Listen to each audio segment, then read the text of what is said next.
That is progress.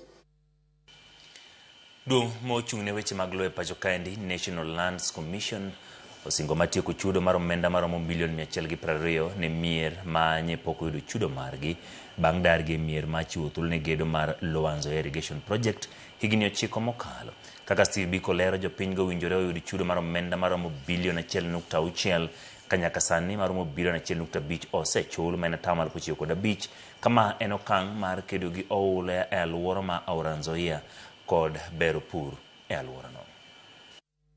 Kuom thuolo mar higni 9 sani, gedo mar dikes kod chenro mar daro jopiny e alwora mar Nzoia momako kauntis ma Busia kod Siaya osebedo kadhi nyime mar tieko oula e alwora no kod bero pur kokalo kuom chenro mar keyo pi e puothe, gino mokawo lowo maromo eka 560 kendo mulo mier maromo 506. On the Busia side, we did what is referred to as dike enhancement and improvement of dikes. Total length was 34 kilometers, 17 kilometers on both sides. And that one, basically, since we finished those dikes, there has not been an incident of flooding in Budalangi. So people just thought like when you come, then in a week's time, people are paid. So that was a major challenge. We worked under a lot of pressure. So we started with the intake. This is the uppermost part of this project. Then we were moved to the site offices, which are almost like 20 kilometers away. Then we went to the dikes. So we kept on moving up and down. Cheno mar rango chal mar tich madhi nyime kanyo. Apisas mag duol mar rango lo wacho ni gisechako chenro mar tieko chulo jogo mane okawo lopegi ne chenro no ka nyaka sani gisechulo omenda maromo bilion 1.5. Close to 1.5 billion now has been paid out. We have requested from the reconciliation which was done by the joint team. We are requesting about we've requested about 108 million from the ministry. So we're waiting for, if we get 108, then that will be able to sort.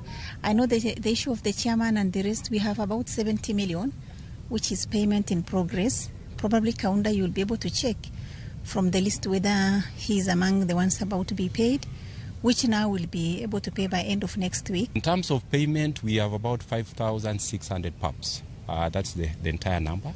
Currently, we are looking at having paid 4,500, which is about 80%.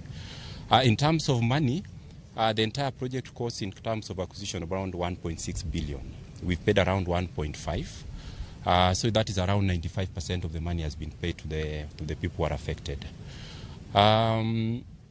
Right now, we are doing reconciliation. We started it about a month ago. We did send a template to the ministry, and I think engineer is here together with their accountants. We are working on analyzing the figures. Al record Peter Kaunda, chenro mar chulo jopiny blog duta 14 ma chenro no dhi e nyime oseyudo midhiero mopogore kowuok kuom jopiny madwaro chudo, gino mosemiyo kawo kinde malach. Major challenge across this project has been succession.